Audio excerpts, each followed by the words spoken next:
Yesterday is gone, tomorrow has not yet come. We have only today. Let us begin. Mother Teresa. Coastal Connections welcome. Paula Maier, a cancer survivor, social media influencer, unhealthy eating. Time to spring into health. These four walls locked inside. No one hears you calling.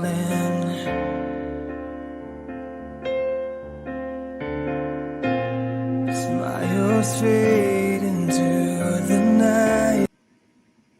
Hey, welcome to Coastal Connection. I am here with my boy Mike G, and we have Paula Maier on out of Cincinnati. Hey, we're sorry about the football loss there. We know you guys are going through it. Paula, hey, we'll talk about that in a minute.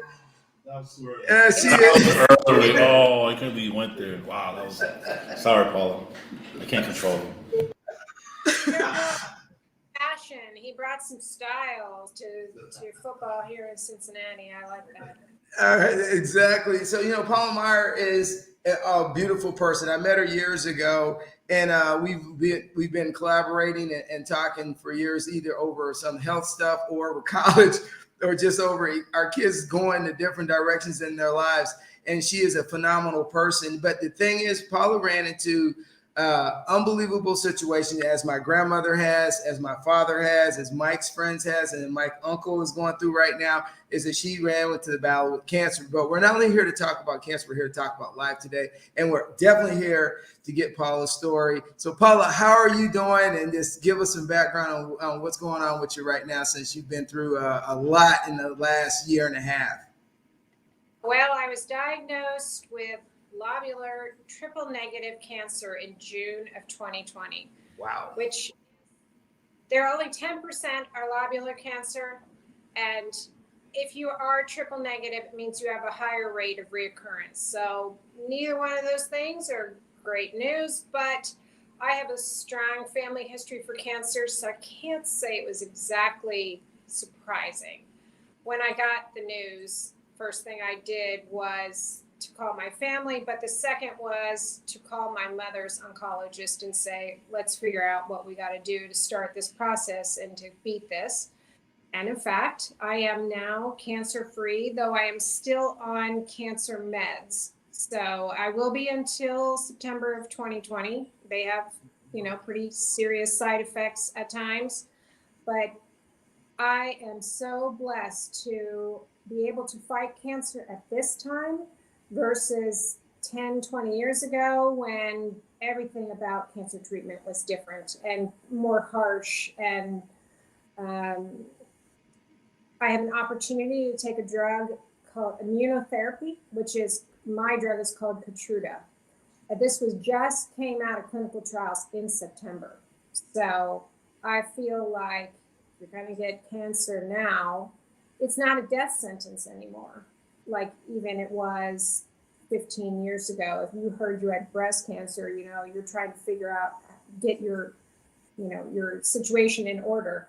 But now it's all about just fighting it and beating it, and I have. So I think that the way that my healthy living, which I had been doing before and have been blogging about healthy living, made a huge difference in my process of fighting cancer, because, well, there's a kind of old-fashioned word called moxie. Look it up if you know it, but what it is just about attitude, and attitude makes a huge difference in cancer treatment. So I got my. I hear you. So I was going to ask you, as you were an athlete, you were an equestrian, and then being that equestrian and being so active, and then you're an avid sports person, constantly working out and pushing yourself to the limit on a regular basis. How was your background being that equestrian, always having to push yourself to push your horse to be able to jump those obstacles? How did that enter that psychic play in your mind when you realized what you were facing? Because at the end of the day, even though you have family support, you have people around you, it comes down to you mentally. So, how did you walk the process through your mind when you got there? Well, riding horses is similar to any sports field in that it requires discipline. You have to show up, whether it's cold, whether you don't feel like it, whether you have a hangover, whatever, you have to show up. And so it requires a lot of discipline to follow the guidance that they give you for cancer treatment, but to also say that I'm not going to let this take over my world. I didn't want cancer to be something that we talked about all the time in the house, or that it really affected my family's lifestyle here as much as I could control. So you knew when you were going through chemo that day 1 and day 5, you were not going to be worth anything. And I made arrangements with friends to deliver meals, which is huge. You have to ask for help. But the rest of the time, I kept working out, because workout not only helps me physically, it helped me have fewer side effects from all the aspects of cancer treatment, but also mentally huge, because endorphins are terrific and they help you whether you have cancer or not. I'm 56 years old, so I had a strong weightlifting program in place before, because as you age, your muscle tone kind of melts away if you don't keep working at it. So I continued to do my weightlifting, and you have to realize that this was right in the middle of COVID. So the kids were home from school. Everything was closed down. Nobody could go with me to any doctor's appointments or treatments.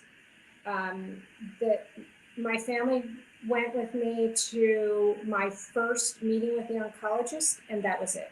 From then on, nobody could come with me to any appointment.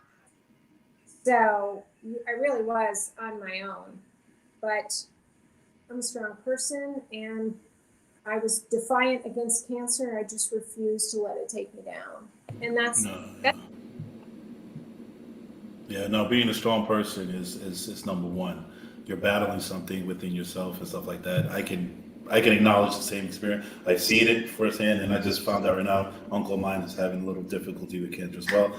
So that's exclusive. Oh, no. But sometimes you got to make a serious matter laughing matter, because you can't be serious all the time. But I can relate a little bit. I've never had it, but I've had somebody close to me, and just the transition, and that once you do the chemo and then just start going through it, it's a battle. And I have to salute everybody who survived, you who survived, and everybody who's going through it. Please stay positive, no matter what. But I had to agree with you. I had to put something in there that was so like touching. It's just like, oh, I know what she's feeling. My hair stood up a little bit. I was like, I remember those days. And she rest in peace. She passed. She battled two stages. But I remember those times, and that was mentally, physically, emotionally battling for me, her, and her family as well. I'm pretty sure. So I can relate. So that's me. Little touchy subject for me and you and everybody else, but if you lived through that, if you experienced it. So, but you're strong. Keep it going. Very good job, everyone out there. It's important to also, if people have friends or themselves that have just been diagnosed with cancer, it's important to remember that your journey is unique to you. So don't let people. It's the same if you're pregnant, if you're getting married, and people come to you and they tell you horror stories. What hell does that help? Honestly, your journey through cancer, through treatment, I started with the worst kind of chemotherapy straight out of the gate. That was the first treatment that I had, because Keytruda was not approved at that. It was still in clinical trials at that point. Now they would probably have started Keytruda when I started chemotherapy. That's the way that this will be working for future people. But I had somebody call me and they said, "Oh, when I started the Red Devil, it was," and then it went down. The Red Devil? That's what they call AC. Because it comes in a vial like this, and it's this color. It's red. It goes into you. And I mean, this is the worst kind of chemotherapy that's available, and that's what we started with. And I remember calling my brother who had non-Hodgkin's lymphoma 20 years ago. And I said, so he's done all of these things. And I said, you know, somebody told me I'm going to feel like death. And I mean, she really did say that to me like the week before. That's not very helpful. And he said, you know what? I don't know. You can bleep out the bad word. He said, you can feel like shit sitting on the couch, or you can feel like shit. It's really tough love in our family, but it was. It's the way it is, man. It's the way it is. Little sister, being the last of 8. Yeah, it was, but it was good advice. And even if you don't have cancer, even if you're just trying, so the New Year's resolutions have gone by the wayside, but here you are now. We're approaching spring. Is your goal to get into a swimsuit, or to get into your jeans, or to feel healthier, to have more energy? That's the question you have to ask yourself, because having a New Year's resolution is not sustainable. But if you say, I am going to do everything I can to promote better health.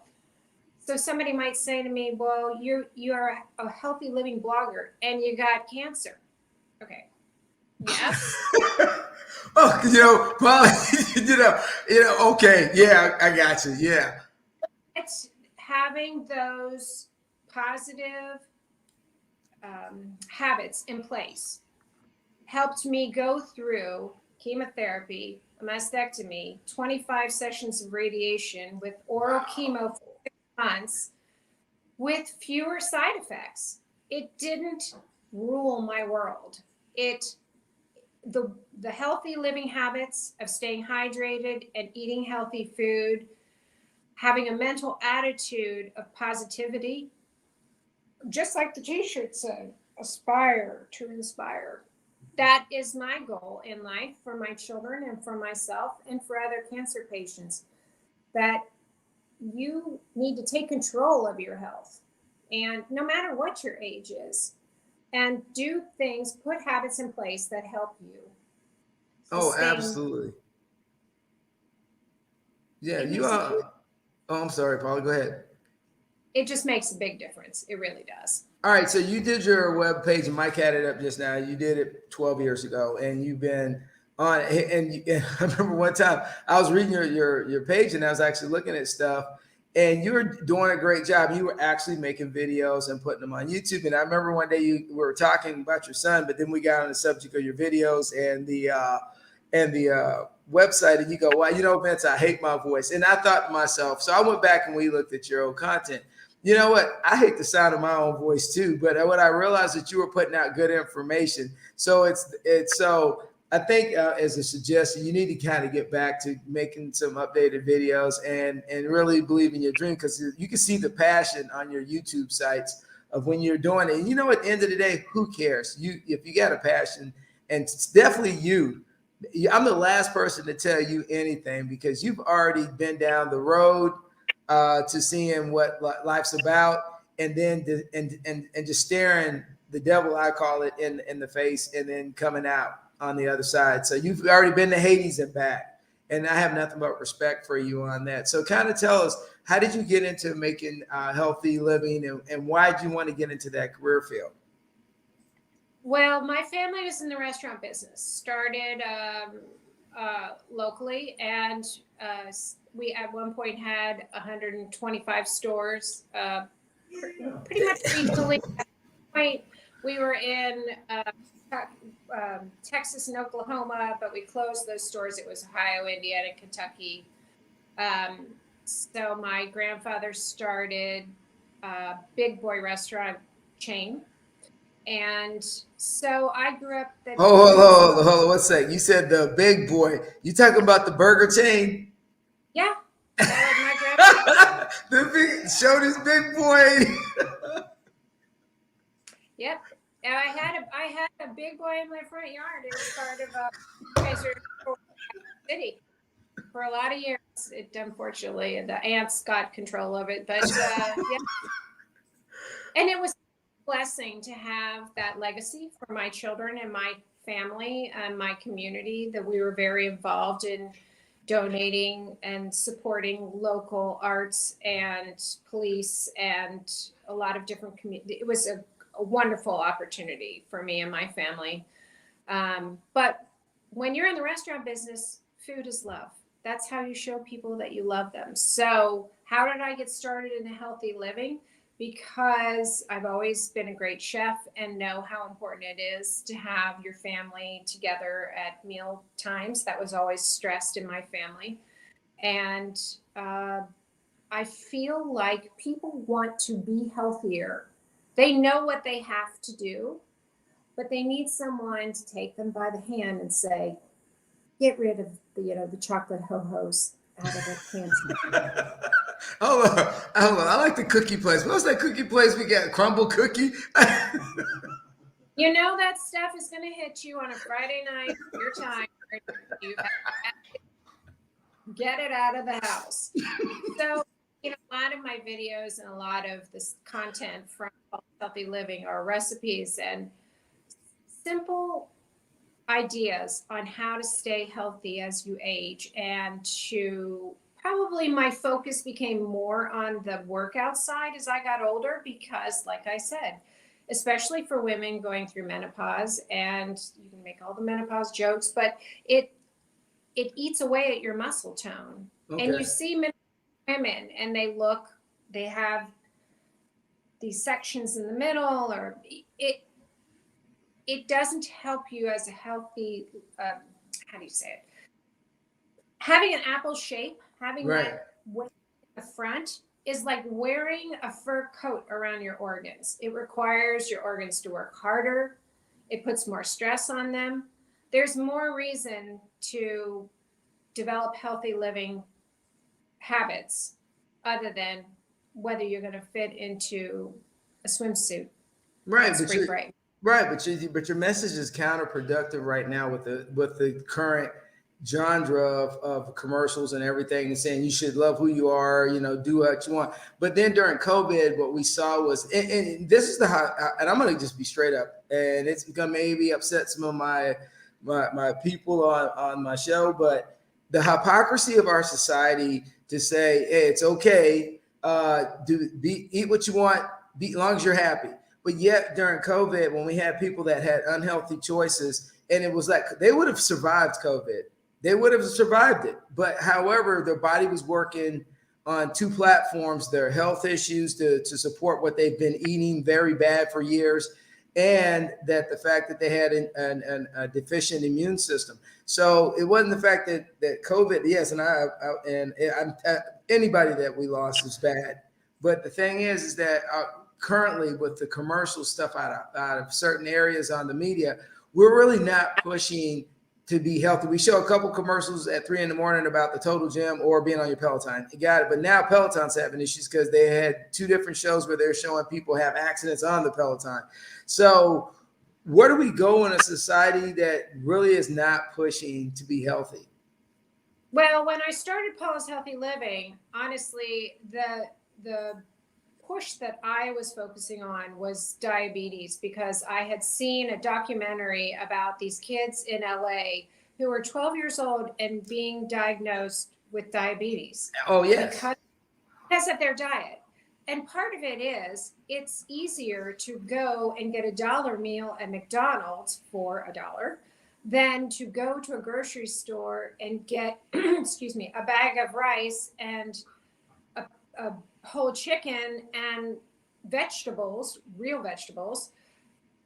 It not only requires somebody has to know how to make those foods, it requires that they have access to transportation to get to the grocery store. Right. And, they say, well, my kids don't want to eat it. But part of that is whether they see you eating it. And how important it is to you that your kids be active rather than sitting in front of a television all day long or playing video games. So it's a vicious cycle. And once you are diagnosed as diabetic, then it's an uphill battle to ever get your health situation where you can say, I'm no longer diabetic. And Wow. or if you're so far off, past that point, then you're on medication. And unless you know somebody who's gone through that, it impacts your daily life, whether you can work, all kinds of aspects of your life. If there are things that you can do to put that situation, that it doesn't impact your family, you gotta make the effort. Well, no, I agree. My dad used to have the best one-liner. I used to go, "Hey, you know what? I need a gym pass. I need access to so I can go lift weights." My dad said, "Listen, man, I'm gonna help you out." He said, "There's pavement out there. It's about 3 miles of pavement in front of the house. It's called concrete and asphalt." He said, and next he goes, "Push-ups are just like barbells. You keep pushing them, you push it up the floor and sit-ups and crunches." And he goes, "Go. And I've just given you a gym. And by the way, you can go to the playground and do pull-ups." He goes, "Those 3 exercises, who says you have to pay monthly?" I was like, Well, on my Instagram page, so through my cancer journey, I've been on Twitter for, I don't know, 15 years, but started Instagram about 2 years ago, and I put my whole journey on there. And some people in my family were hesitant or not liking that I put myself out there. you posted. You did post. Everything. I mean, bald. I was bald 7 months.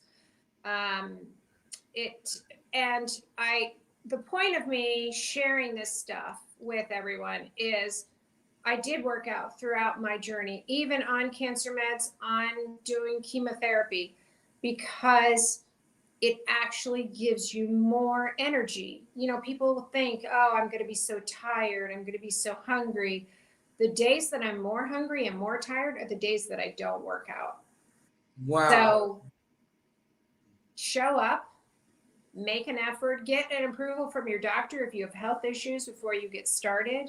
But it's so important. And it's fun to do with your kids, to be able to go. I mean, I know your daughter plays soccer and you are very fit. I just met Mike today, so I can't speak to his fitness level, but there we go. It makes sense. I try.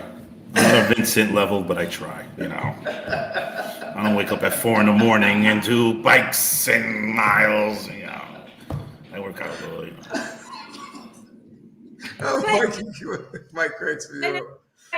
Out on that Instagram account is the fact that I was here at the house for over a year doing workout with tubes, barbells that you can get at a secondhand sports store. You don't need to go and buy full price on this stuff. Put it on whatever secondhand app or whatever that you feel comfortable with, and you can purchase. Why do barbells need to be brand new? They don't. Yeah, I think you're right. You're right, Paula. It's up to the person at the end of the day. That's what's it's all. It's up to the person. You gotta look yourself in the mirror and say, do I want to do this? I have to do this. I joke around. I used to work out a lot. I need to catch up, but it's not a joke. It's really, you can feel the difference when you don't. You sluggish. You start. I don't love myself. And all this other stuff. But you're 100% healthy living, healthy. But it's hard for people. But everybody out there, we have to try. We have to push that boulder and keep on pushing it. So you're right. You're right. It's just, I think it saves a lot more people if they do a little healthy living. You don't have to eat broccoli all day, every day. I mean, and small changes add up to big results. It doesn't. That is my problem with New Year's resolutions. It's not black and white. It doesn't happen overnight. But if you can say, okay, I'm not going to buy those chips this time. I'm not going to drink that soda anymore. I'm going to try water, green tea, other aspects that are healthier. Those small changes add up to big results. Yeah, that's what you have to also, as a middle-aged woman, you can't drink every day.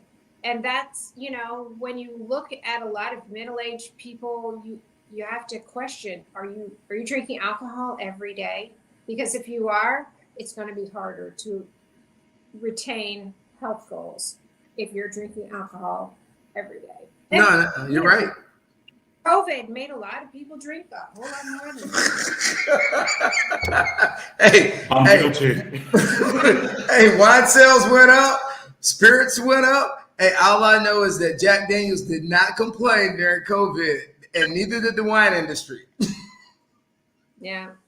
And if you smoke, try everything you can to find some way to quit because, again, I was looking at people who were being hospitalized with COVID. And if you drive down the street, you'd see not a lot, but you see people smoking. And I'm thinking, why would you put yourself at even more risk? Because if you get COVID, the first thing it hits is your lungs. Your respiratory system. Yeah, your respiratory system.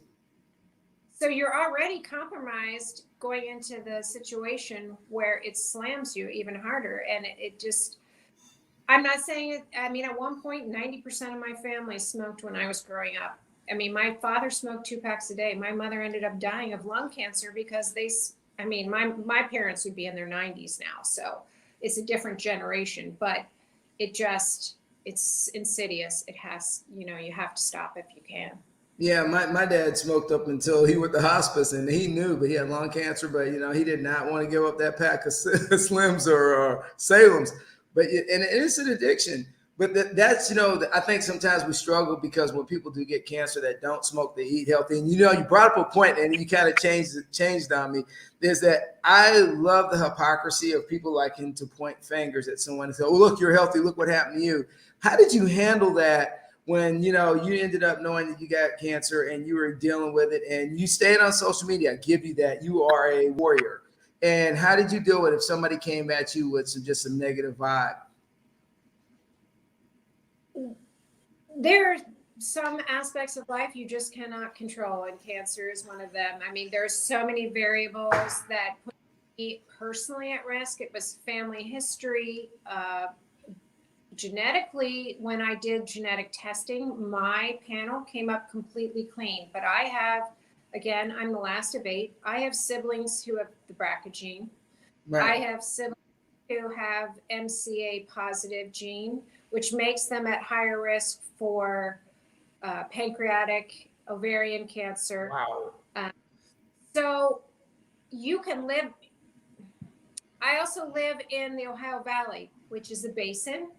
We have higher cancer statistics here, because of industrial pollutants that kind of sit over the top of the Ohio Valley. I mean, at one point, Cincinnati is known as Porkopolis because the river was used as transportation to move pork products and so forth to other areas of the country. Well, all of that industrial, Procter & Gamble is based here. All of that industrial, it creates pollutants. Pollutants, right? So, yeah. There are aspects that you could move, obviously, but there are aspects of cancer that you're not in control of, no matter how smart you are about your lifestyle. But as I said before, when I got cancer, and I wish you had a picture of me standing there in that evening dress, completely bald, and I did a photo shoot. Oh, she did. Yeah, there is one outside. Mike, if you can try to see if you can find it, it's on probably on her Instagram, and it's her. Are you standing in front of a car or something, right? Yeah, standing in front of a white car, and bald as a cue ball, which I was. Just, I embraced it because I thought, you know what, I'm more than my hair. I really didn't like losing my eyelashes, but I'm more than my hair, and I'm more than my breasts. That is not who I am. It's difficult. Don't get me wrong. I mean, it's difficult to have a mastectomy. It's difficult as a woman to have part of the definition of femininity removed from you. Right. We all know as guys, what would it be like if something else got removed? Whoa, now, whoa. We got to hold up on that now. At some point, yeah, there we go. You've got to embrace that you're alive, and I'm alive. because of modern medicine and because I just am determined to survive Yeah, and you to know, inspire others to take control of their health. yeah, And you that posted. Oh, I'm sorry. no, you go. Yeah, you posted when you were getting your son was cutting your hair off at the house, and that you wrote on your Instagram that you cried, and then you decided, okay, I'm not going to cry anymore. I'm just going to get after this. So I just want to say that that was a powerful post that what you wrote on that, and I just want to say it was Instagram, and it kind of went over your Twitter, but I think it was on Instagram. Yes, I use both of them to try and communicate to people that it doesn't have to be your whole life, and you can overcome it in the end. Okay, so yeah, so before we roll out of here, me and Mike G got to get out of here. But before we do, all right, so for young people that are coming up, and what advice do you have since you've already lived your journey and you've got a half a century like me under your belt, and you've been through a very difficult time in your life? If you had to leave one nugget of knowledge to someone out there that was going to be listening to this, what would you leave them, Paula? That your attitude towards life, that your attitude towards your health and what's important to you is so critical for success. And success doesn't always have to be tied to monetary success. Thank you. It can be emotional success, and that doesn't always have to mean romantic love. There are a lot of definitions. Find what works for you and stay true to yourself while being kind. You have to remain kind in this political world we live in right now, where people are so nasty all the time. It's so impactful to your health that you're not negative in your own mind. Awesome. Hey, so Paula, we want to thank you for coming on the show. Mike G. Appreciate it, Paula. Great conversation. Keep it going. You're doing a great job. Thank you for meeting me. I think I'm a pleasure for meeting you. And let's keep it rolling. All right. So as me and Mike always say to everybody that comes on the show, just hang on, Paula. We're going to roll through everything. But as we always say, keep it rolling.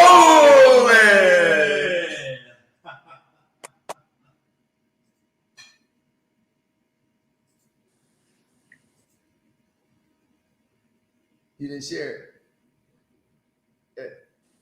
Go ahead and close it out.